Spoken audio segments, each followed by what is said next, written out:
नमस्कार, मेरा नाम आलोक है। आप लाइव देख रहे हैं। देखिए, सुबह की जब आपको हम पहली खबर बता रहे हैं, तो ये पहली खबर महागठबंधन को लेकर है। क्या सच में महागठबंधन है? हम अपने व्यूअर्स से पूछना चाहेंगे। खुद में यकीन कीजिए, लगभग 8 ऐसी सीटें हो चुकी हैं जहां पर इंडिया वर्सेस इंडिया की लड़ाई हो रही है, यानी कि महागठबंधन के जो नेता हैं वो महागठबंधन के नेता को ही चैलेंज देंगे। कई ऐसी सीटें हैं जहां पर आरजेडी वर्सेस कांग्रेस हो गई है।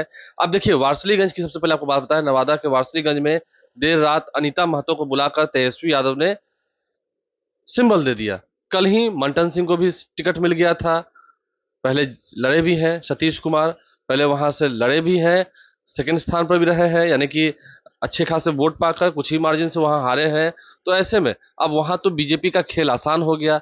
कल देर रात को अशोक महतो की पत्नी को बुलाकर अनीता महतो को तेजस्वी यादव ने सिंबल दे दिया है। अब वारसलीगंज से वो भी लड़ेंगी।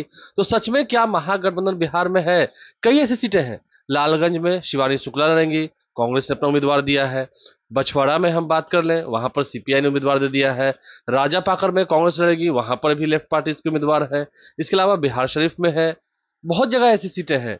वैशाली में है, अजय कुशवाहा लड़ेंगे, वहां कांग्रेस का उम्मीदवार है। तो ऐसी कई सीटें हैं। देखिए, कई सीटों की हम बात करेंगे। लालगंज की सीट हमने कही।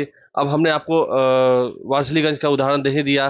तारापुर में यही हाल है। तारापुर में कांग्रेस वर्सेस वीआईपी पार्टी है, वहां पर भी है। तो सच में क्या लड़ाई एनडीए से होगी?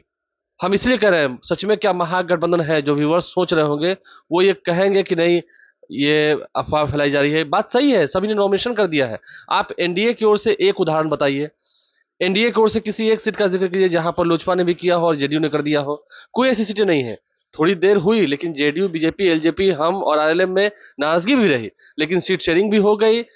कौन कौन सी सीट पर कौन से उम्मीदवार होंगे ये भी तय हो गया। अधिकतर प्रत्याशी का नामांकन भी हो गया और अब तैयारी है लड़ाई की।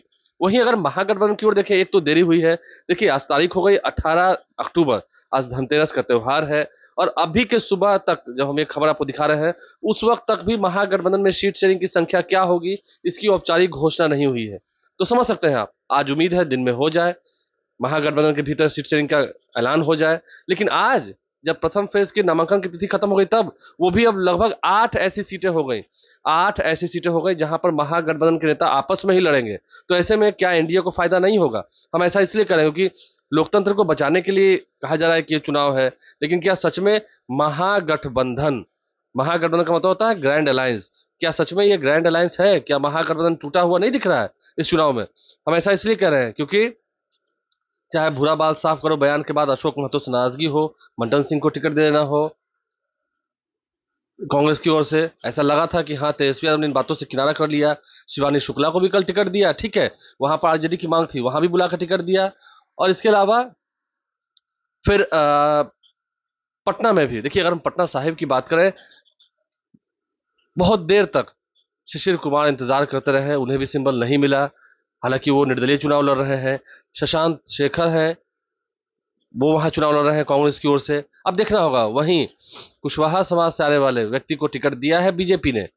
देखना होगा कितना असरदार होता है, कितना कारगर होता है, क्योंकि महागठबंधन 8 सीटों पर सामने आपस में ही फाइट हो रही है। इसे फ्रेंडली फाइट नहीं कहेंगे, ये लोकतंत्र का चुनाव है, ये बिहार का चुनाव है। यहाँ पर खेल गुल्ली डंडे का नहीं हो रहा है। यहाँ महागठबंधन आपसी ही दलों से चुनाव लड़ रही है। तो ऐसे में एनडीए को फायदा तो होगा ही होगा, ये बात भी तय है। आप लाइव के साथ बने रहे, हमारे चैनल को सब्सक्राइब कर लें, साथ साथ फेसबुक पेज भी लाइक करें। धन्यवाद।